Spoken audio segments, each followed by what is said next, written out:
De traiter ça même entre vous. Il n'est même pas question de traiter ça entre nous. Parce que c'est déjà un problème. Il devait avoir une solution. C'est pour cela qu'on dit il devait même traiter ça entre vous. Ce n'est pas au côté de sa maman. Admirer maman dans un problème qu'il connaît même, elle connaît même pas plus tôt.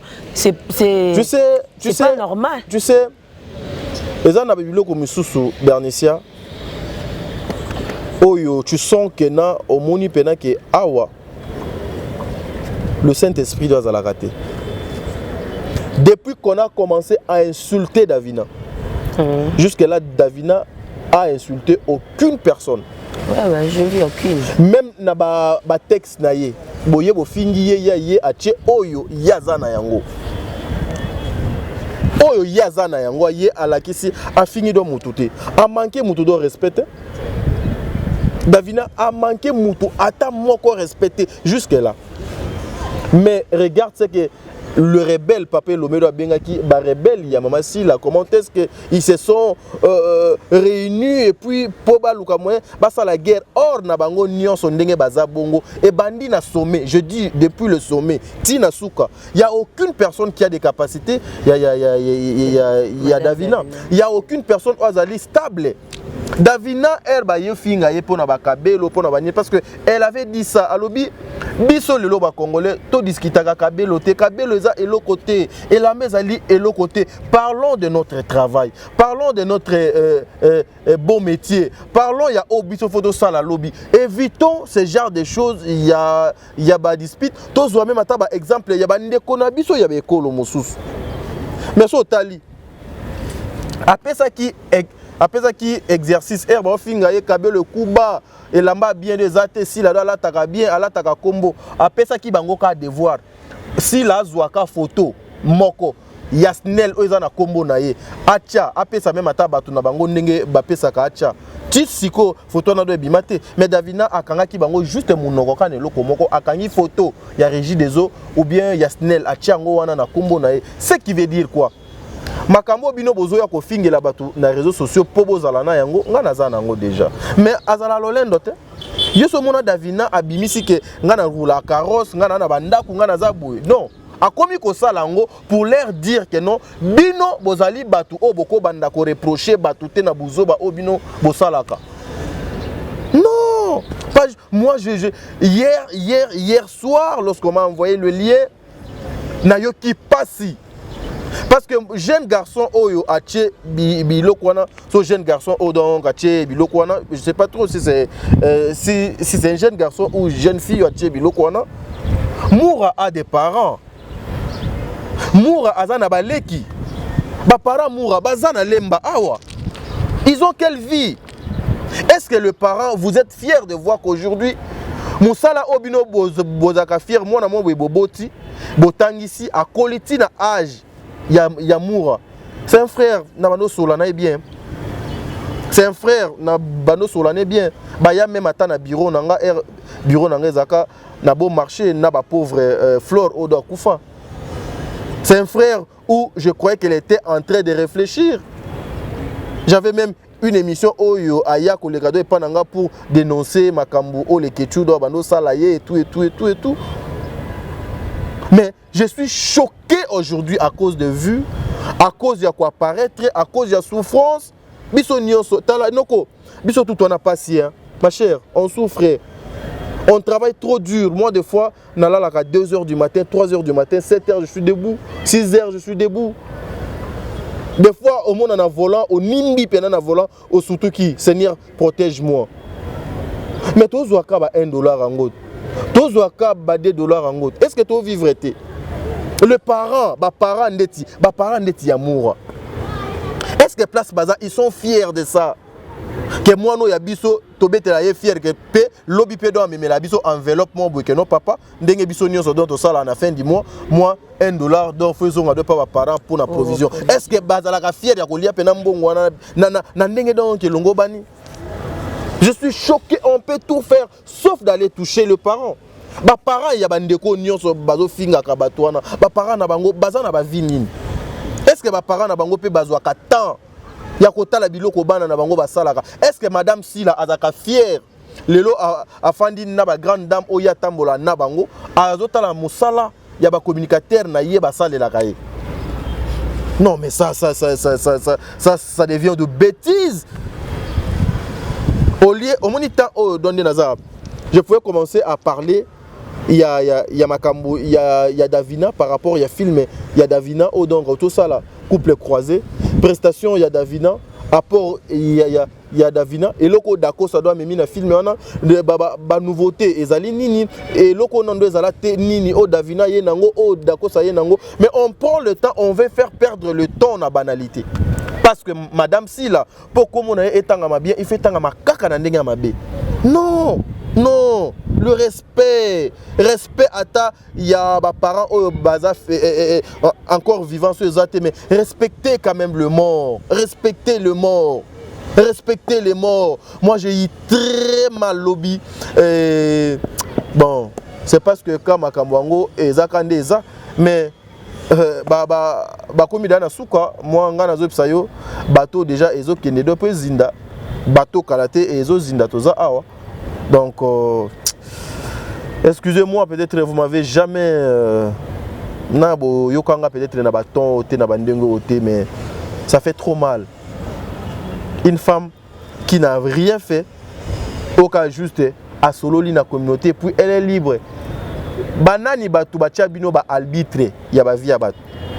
Banani batu bacha bino ba maître que les gens ne peuvent plus parler parce que ceux qui ba lobby bino boko finga bango. Bomoni ke ezape na batu misusu ba banga na bango susu doko finga na bino te. Parce que là boko miko exposer ba famille, ba banako exposer ba parents na bino awa. Bon mais la maïté parce que les gens sont capables de le faire. Mais ceux batu ba zo sala ngote ezape na respect, na considération. On a pour $100, pour $2, pour $3. Heureusement, le ridicule ne tue pas. Heureusement, mais un jour, c'est bon. Ce n'est pas vraiment bien de voir une photo pareille sur Cul, parce qu'à l'état où, la minute où Madame Davina Azali, non, elle est choquée parce que là, il s'agit de sa maman. Akoufa n'a pas déjà, je ne sais pas combien de années, mais quand même Akoufa n'a déjà.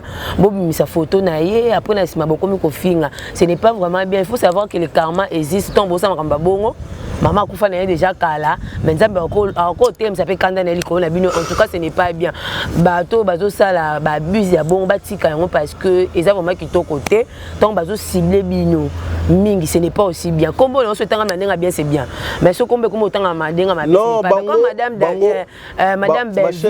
Comme on est en bien, les gens disent qu'elle est Poutine de l'écriture, elle a écrit beaucoup de films, elle a fait ça. Ma film est éducationnelle et tout. Donc on dit que c'est qui est vrai. En tout cas, moi je ne fais jamais des éloges pour les gens et tout quand je ne fais pas. Ceux qui ont ça, ils ont bien au bara, ça lit bien. Mais quand il s'agit de mauvaises choses, en tout cas, moi, dans un côté on a été.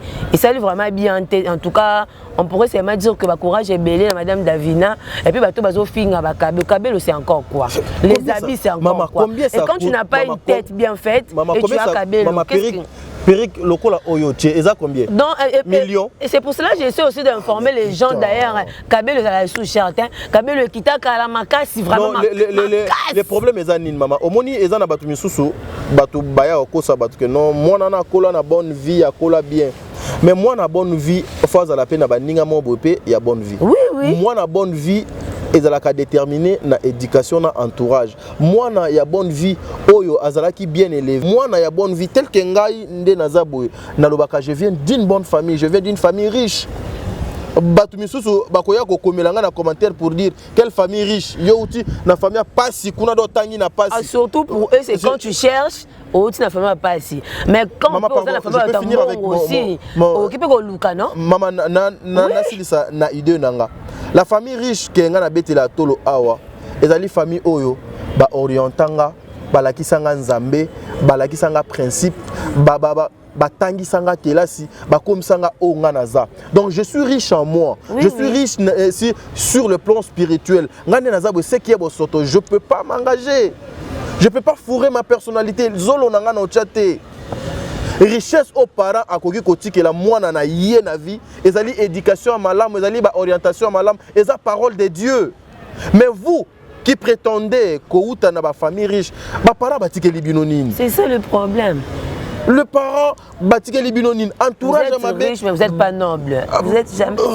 Non. Il faut avoir une très bonne éducation. Et puis eza bana misusu au botami na famille riche mais okoli mingi na balabala na ba ville wana okobela pe panzi donc obeli panzi donc kangami yo obeli baba talaka na kin mais yo obeli coup de fou ne ya nini coup ba benga ngo nini bino bato boyebi makambo so coup de froid c'est voilà pourquoi parce que la libanda chaque jour mosala do banaki osala air moko ozo exposer nzoto moko moi ba cote pe et sali moi pasi voyez mais au moins au wuti na famille riche mais famille riche on a bazo ko batela na ko orienter yoté c'est ce que vous voyez aujourd'hui beaucoup de personnes lelo bazo ko se perdre na place publique parce que ba manka qui repère lobby na ba orientation na ba vie na bango voilà merci donc être dans une famille riche, ce n'est pas dit que vous avez un bon, ce qui est non, mais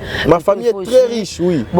La parole de Dieu aussi, c'est très important. On a moins la nuance surtout. Ma famille, ça. Vous pouvez être riche, mais vous n'êtes pas noble, vous n'êtes pas aristocratique, tout ça, ça fait partie aussi de l'éducation. Il faut recevoir une très bonne éducation pour nous éviter au contraire comme vous voyez.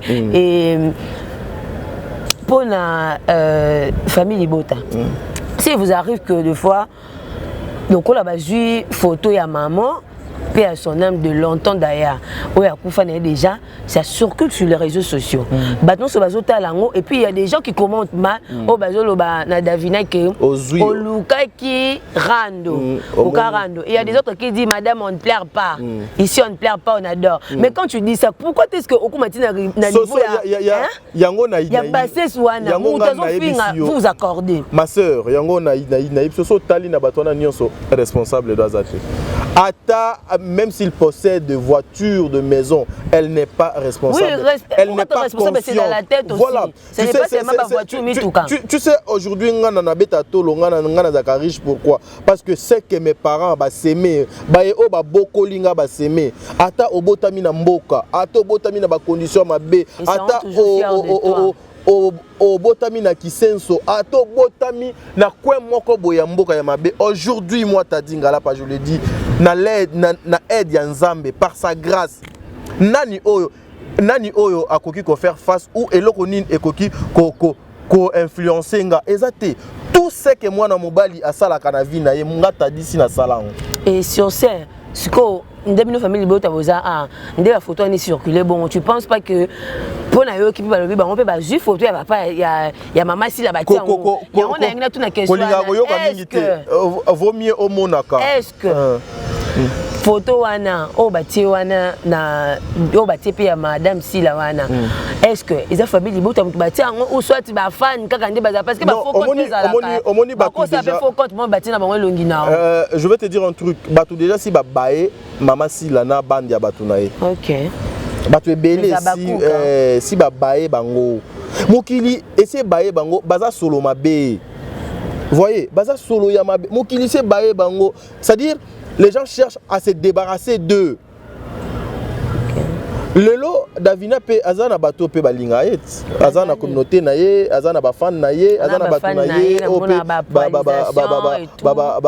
balinga kaye aujourd'hui bakolo baké écoutez bino botie maman biso pe tokotia papa c'est-à-dire le kola ezokende bino botie maman biso totie papa.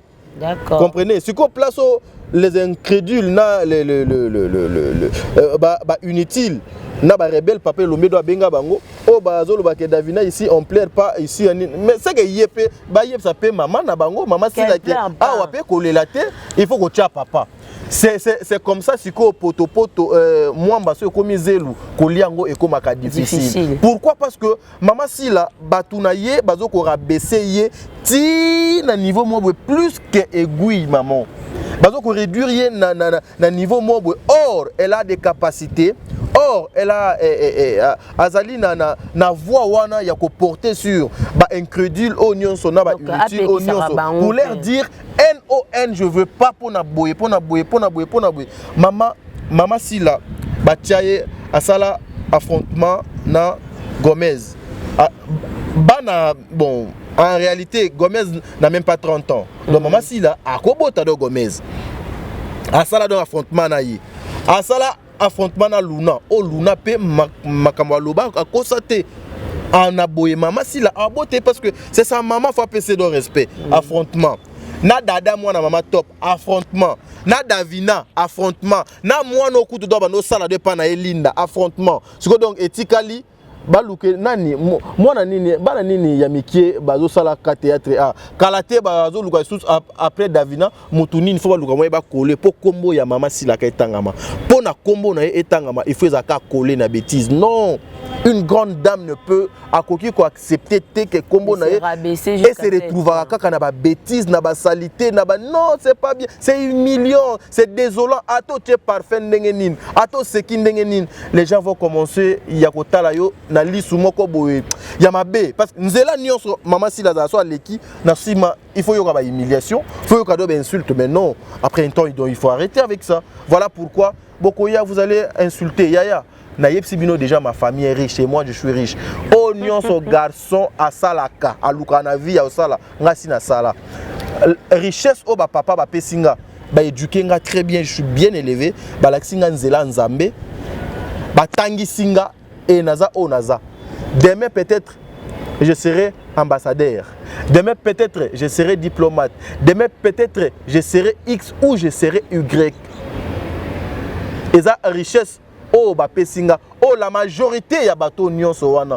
oh ba koya ko faire face nanga baza na ngote et oh nyonso jeune garçon aluka ko sala nga na sala ngo mais nakuta ngote ngai nakuta voyage te na famille nanga nakuta voiture te na famille nanga nakuta compte te na famille nanga mais na l'aide ya nzambe na grâce ya nzambe na ba orientation ya ba parents nanga na éducation ya ba parents nanga na effort ya ba parents nanga na mayelo yanga na keno zo na université aujourd'hui si j'ai besoin d'aller en France je vais aller en France si j'ai besoin d'aller au Canada no au Canada si j'ai besoin d'acheter une voiture no so ma voiture si j'ai besoin ya ko louer ndako je vais louer une maison ya gunanga et c'est-à-dire pour faire tout ça, et senginga été, faut qu'on aille na coller maman Belvin Nzoto pour na bano finga maman Sila. Faut na na coller maman Dinana pour na bano finga maman Ursule. Faut na coller maman Sila pour na bano finga Y. Non.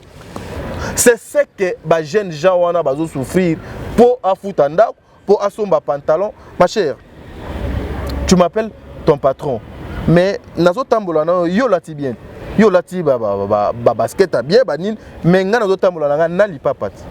Tu penses que je manque de basket chez moi? Même. Non. Je me sens très à l'aise comme ça. Na lati li papa nanga na ke nazuki mbambala ya mutu kananga na démarrer na ki. Je suis très à l'aise comme ça. Et puis ça suffit comme ça. Arrêtons avec ça. Yaya boza na nyonso. Lokola déjà bino boza na nyonso bwana lola. Boza déjà na mama sila. Pour respecter biso bato pe toza tane l'autre côté. Et ça quelque chose de bien. Merci. D'accord.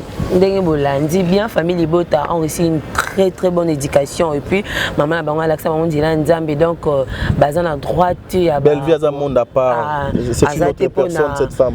Atinda bango bo finga bolo bo soti bozongi sa maloba na ba soit ba réponse na makambo bozo yoka donc ça important. Et je crois juste une petite chose.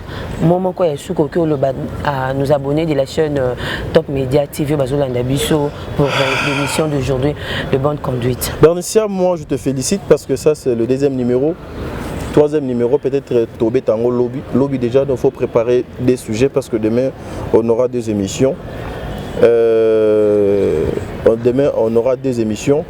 Je te félicite déjà pour ce bon début, que le bon Dieu a continué aux Alanayo. Sois forte. Au moins déjà Makambo, Ezoé Labadavina, Ezoé Labadacosta, Ezoé Labanani. Tu viens dans un monde où bana mibali babanga kabana basite bana basi babanga bana mibali te bayaya babanga baleki te baleki pe babanga bayaya te mais et pananga awa yaya atikali yaya mama atikali mama leki atikali leki master atikali massa moisi atikali moisi et sur le respect. Voilà pourquoi cette émission s'appelle le code de bonne conduite. Donc Nzambe asalo grâce Olanda Kanzela na pour ça quelque chose de bien. Merci na Gibson les réalisateurs de cette émission. Un grand merci na maman Bijoun Ketani, un grand merci merci à maman Zozo, la femme de papa Noé Mabakala Nzinga, mon amour de sœur Katès, Aurélie Mafouka, un grand merci à maman Diasonama, la mère de plusieurs, un grand merci à maman Marie Tabora, un grand merci à maman Elisabeth depuis les États-Unis, un grand merci à maman Émilie Setimaïnga, maman Deborah Lubanda, kilomètre à Calgary, Berthe Konebonga propre, c'est-à-dire qui goûne soukale, merci. Donc je crois c'est ici que nous allons mettre fin à l'émission d'aujourd'hui. Je voulais seulement dire à nos abonnés d'être toujours connectés à notre chaîne Top Media TV pour ne rien rater et n'oubliez pas toujours de vous abonner massivement donc à la chaîne Bellevue TV et de regarder votre film Couple croisé aux autres mais déjà mais c'est que Bélé, n'oubliez pas que Bellevue TV est la poutine de l'écriture et comme toujours comme on vous dit merci et sans oublier à toi aussi mon réalisateur Gibson qui était derrière la caméra pour vous donner de bonnes qualités que vous avez, c'est grâce à lui et je dirais encore un grand merci à mon parc, le boss c'est-à-dire un monsieur trop intello, donc c'est grâce à lui que je suis parmi vous. Maman, Bernicia, tout bon ça de Moko. Moi j'aime pas l'équipe patron. Alors donc, quoi, les tontons? Non, ici toi et moi nous sommes des confrères. Confrères et consoeurs. Le respect que tu as, garde ça au fond de toi. Et quand il s'agit d'un merci. Ouais, un merci ça me suffit. Non, mon boss, mon non. Bon. C'est que tu as la garde. Je comprends les abonnés, je comprends un peu, mais c'est trop simple et il aime un peu les choses qui sont simples. Très bien, je dirais encore un grand merci à mon confrère Tadine à la Voilà, ça passe. C'est grâce à lui que je suis dans votre chaîne. Donc merci aussi à ma mère biologique, c'est grâce à elle que je suis Bernicia, maman Noré, je te salue et mon père aussi, papa Alexis Yambé. Merci beaucoup chers abonnés, restez connectés pour ne rien rater. Merci. Alexis Yambé. C'est ça.